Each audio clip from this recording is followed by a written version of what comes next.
tous, je dis bien tous, à un moment ou à un autre de notre parcours scolaire, nous nous sommes demandé qui a eu cette idée folle un jour d'inventer l'école. Moi, je me souviens, c'était en secondaire 4, dans un examen d'algèbre. Je me disais, qu'est-ce qui se passe? Qu'est-ce qui m'arrive? Pourquoi suis-je ici maintenant? Une révélation tardive. Ouais, c'est ça. Il y en a que ça frappe plus tôt, d'autres plus tard.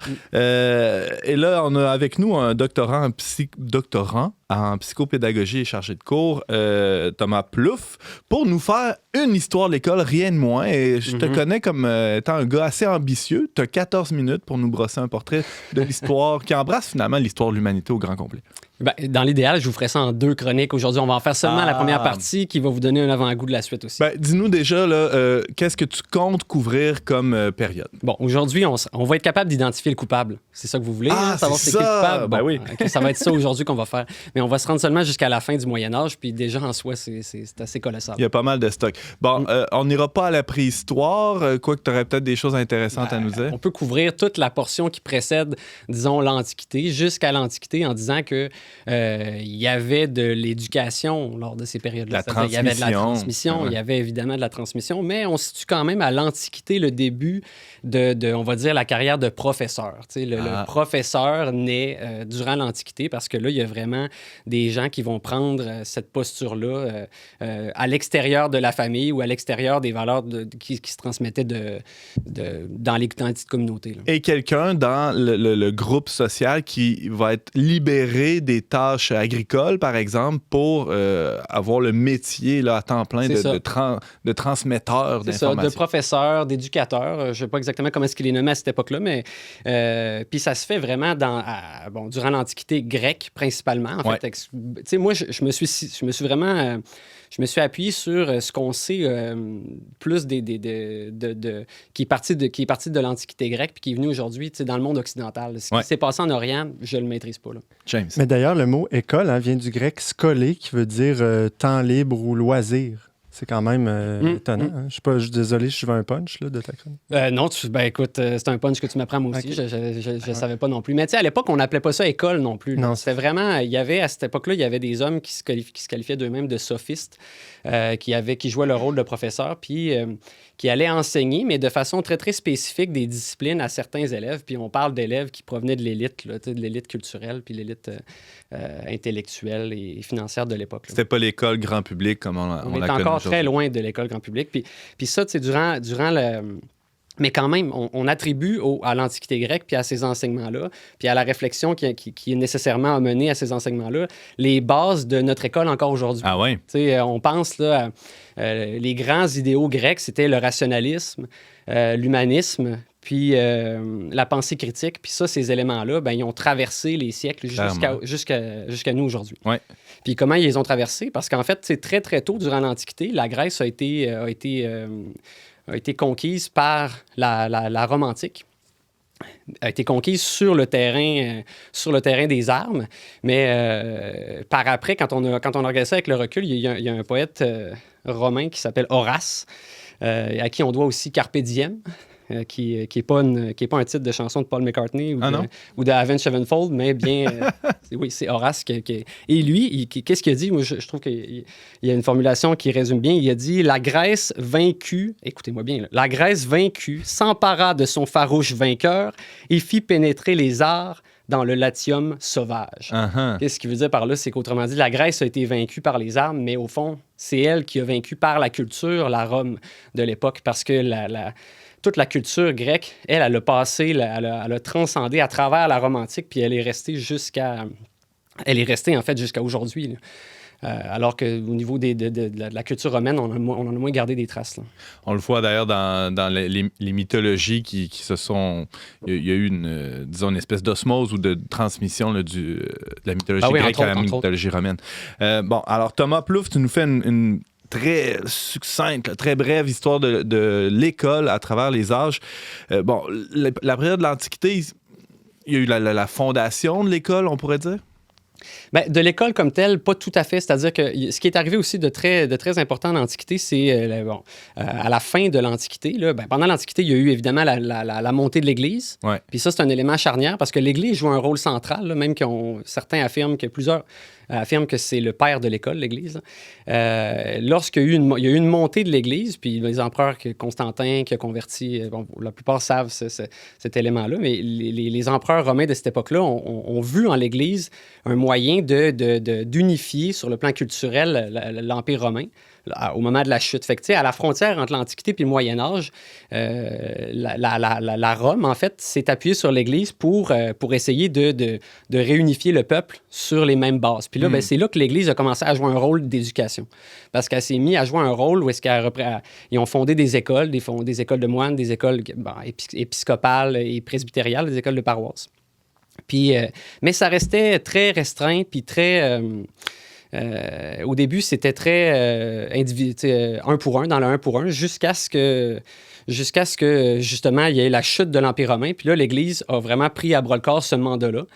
Puis c'est là qu'on attribue le début de l'école, okay. C'est comme à la frontière entre le Moyen Âge puis l'Antiquité. Ouais. Parce que l'Église, justement, elle en a fait un milieu c'est comme une unité morale organisée. C'était comme ça qu'on l'appelait à l'époque. Alors que, comme tu le disais un peu plus tôt, on pourrait penser que durant l'Antiquité, c'était un enseignement qui se faisait 1 à 1, ou en fait un maître et un disciple. On le voit bien justement chez les philosophes grecs. Oui. Il y avait cette relation-là presque très personnelle, alors, et c'était pas une institution. Puis il n'y avait pas de cohésion morale non plus entre les enseignants. Tu allais voir ton rhétor qui allait t'enseigner la rhétorique. Après ça, tu allais voir ton sitariste qui allait t'enseigner la cithare. Mais ils ne se jasaient pas il n'y avait pas de couloir, ils ne se jasaient pas sur leur pédagogie. Fait que il n'y avait pas d'unité morale. Tandis que l'Église, elle a dit l'école, ça va être un lieu d'éducation morale de l'individu. Fait qu'elle a rassemblé un ensemble d'enseignements autour d'une seule visée qui était d'élever les âmes. Mm-hmm.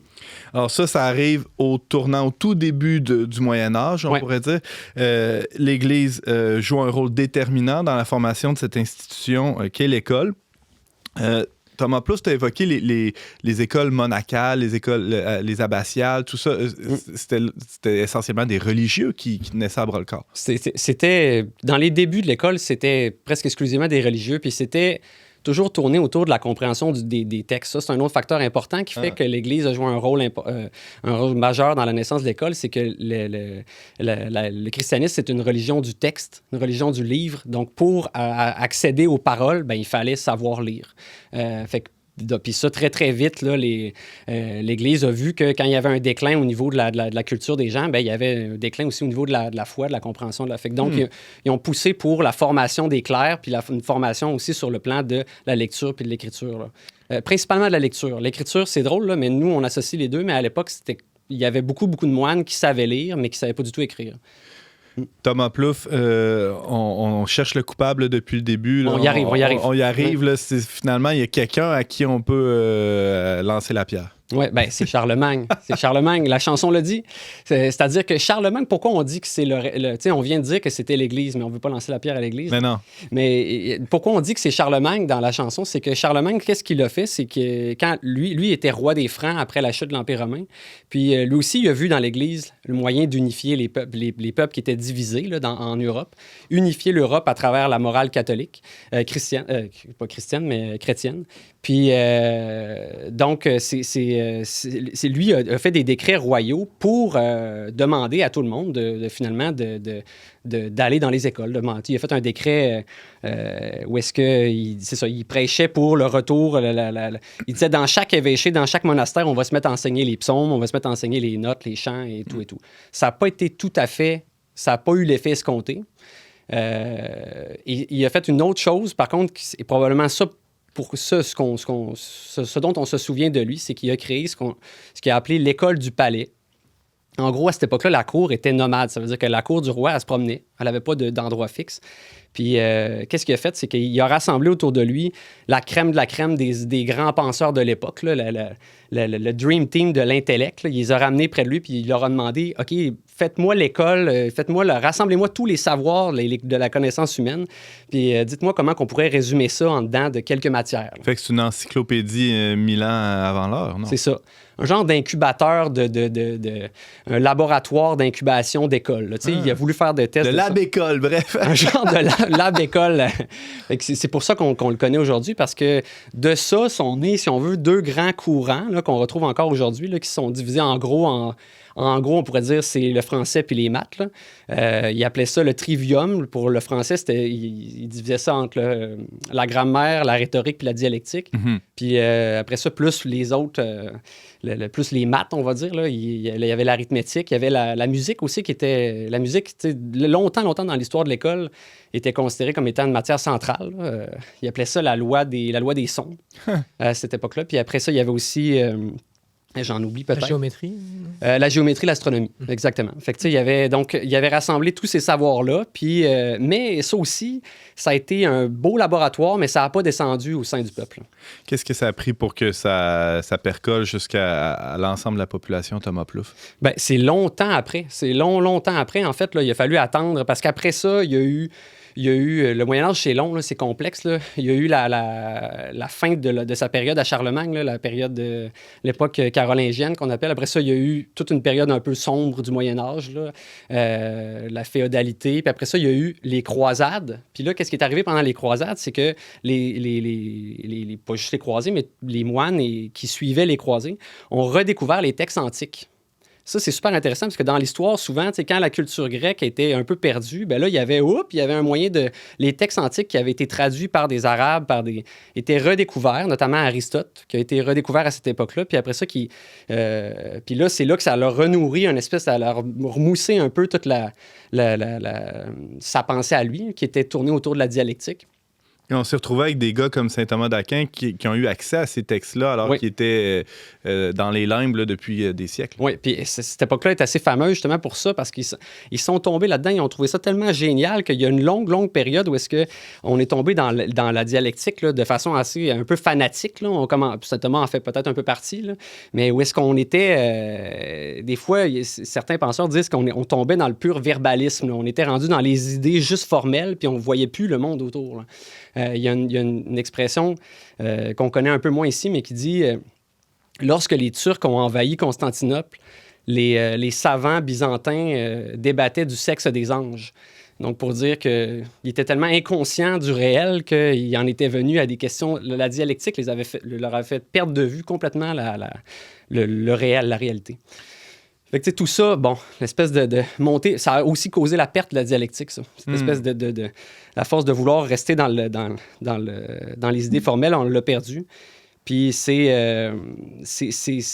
à cette époque-là, il n'y avait pas non plus d'école pour tous. Là. On était encore dans le petit nombre, fait que c'est venu après. C'est venu à la fin, c'est venu même à la Renaissance, l'école pour tous. Puis ça, ben là, ça sera pour une prochaine fois parce que c'est tout un autre enjeu. La Renaissance, c'est une période super faste pour l'école. Ouais. Mais au Moyen-Âge, non, on est resté dans quelque chose de tout petit pour une élite intellectuelle puis culturelle. D'assez embryonnaire. Merci beaucoup, Thomas Plouffe, pour ce portrait historique de l'histoire, de l'école, de l'Antiquité jusqu'à la fin du Moyen-Âge. Et on aura la suite de l'épisode, peut-être dans les prochaines semaines, à suivre. Merci, Thomas Plouffe. Je rappelle que tu es chargé de cours et doctorant en psychopédagogie, chroniqueur régulier à On n'est pas du monde. Et à très bientôt.